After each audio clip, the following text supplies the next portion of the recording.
करके घर छोड़ देता है और ब्राह्मण दक्षिणा लेकर के यजमान को छोड़ देता है। उसी प्रकार से अगर ज्ञान अगर आचार्य में नहीं होगा तो उनको विद्यार्थी छोड़ देते हैं। इसलिए जरूरी है कि उनको ज्ञानवान होना चाहिए। हम बड़े बड़े अंक प्राप्त कर लें, इंजीनियर बन जाएं, डॉक्टर बन जाएं, प्रशासनिक अधिकारी बन जाएं, हम विदेश चले जाएं, ये कोई शिक्षा नहीं है। जैसे भी डॉक्टर साहब ने बताया, इससे शिक्षा से कोई मतलब नहीं है। ये केवल रोजगार कमाने की एक निपुणता है। उससे क्या देखने को मिलता है? किसी के विद्वान होने से भी कोई महत्व नहीं रखता है। उस विद्वान होने का मतलब है कि उसका देश के लिए क्या योगदान है, इस बात पर निर्भर करता है।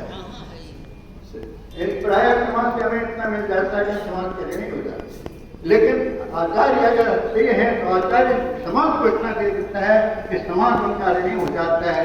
जब ये अभी जाकर साथ बता रहे, ये शिक्षा वह है जिससे चरित्र का निर्माण हो, आत्मविश्वास में वृद्धि हो, आत्मज्ञान की वृद्धि हो, चरित्र का निर्माण हो, राष्ट्रीय चरित्र का निर्माण हो। इसी से हम देश का उत्थान कर सकते हैं। हमारे देश में इसकी कमी है। एक अमेरिकी नवयुवक कहीं भी इधर उधर नहीं टूटता है। एक ब्रिटिश ट्रैफिक सिपाही कुछ लेकर के अनदेखी नहीं करता है, लेकिन अपने देश में इसकी बहुत कमी है। चरित्र का निर्माण अगर हम देखें, माध्यमिक विद्यालयों में देखें तो दीवारें टूट करके मसाले से पटी हुई थी, जबकि विदेशों में सड़कों पर नहीं टूटा है। हमारे देश में कितने संघर्ष, बंदो ज्यादा बातें नहीं करनी है। और जब एक थोड़ी सी और बात बता दें कि जब महाभारत का युद्ध चल रहा था तो अर्जुन अपने रिश्तेदारों में नाना और दादा परदादा और भाई मामा सबको देख करके विवल हो गए, शरीर कांपने लगा और अपना गांधी रख करके बैठ गए। तब भगवान कृष्ण ने उनको समझाया, जब कहा ज्ञान कर्म से महान है। जब ज्ञान होगा तभी आदमी कर्म कर सकेगा। तब अर्जुन बोले, अगर ज्ञान कर्म से अच्छा है तो मुझे इस भयंकर कर्म में क्यों लगाते? तब उनको ज्ञान और कर्म के बारे में समझाया। अध्याय 2-3 आप कभी गीता का भी अध्ययन जरूर करना चाहिए, तब मालूम चले।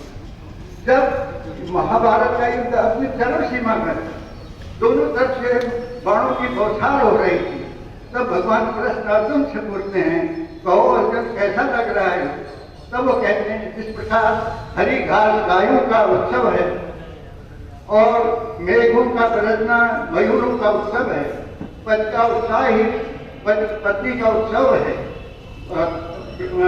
ब्राह्मणों का उत्सव उनको निमंत्रण है। इसी प्रकार मुझे हे केशव आज युद्ध ही उत्सव लग रहा है, रण ही उत्सव लग रहा है। आज जो अर्जुन काट रहा था, जा नहीं रहा था, आज उत्सव मना रहे हैं। तो ऐसे ही हम कोई भी कर्म को उत्सव के रूप में जब देखेंगे तो अपने आप सार्थक होगा, अपने देश का उन्नति होगी, हमारा भी कल्याण होगा। बंधु ज्यादा बात नहीं कह के हमारा 9 वर्ष की अभी समाप्त हो, नवरात्रियां समाप्त हुई। 9 वर्ष की आपको बहुत बहुत शुभकामनाएं हैं। इसका हर वर्ष शुभ हो, हर दिन शुभ हो, हर घड़ी शुभ हो, हर पल शुभ हो, हर कर्म शुभ हो, ये मेरी विनती है ईश्वर से। इसे आप स्वीकार करें। बहुत बहुत धन्यवाद है आपको।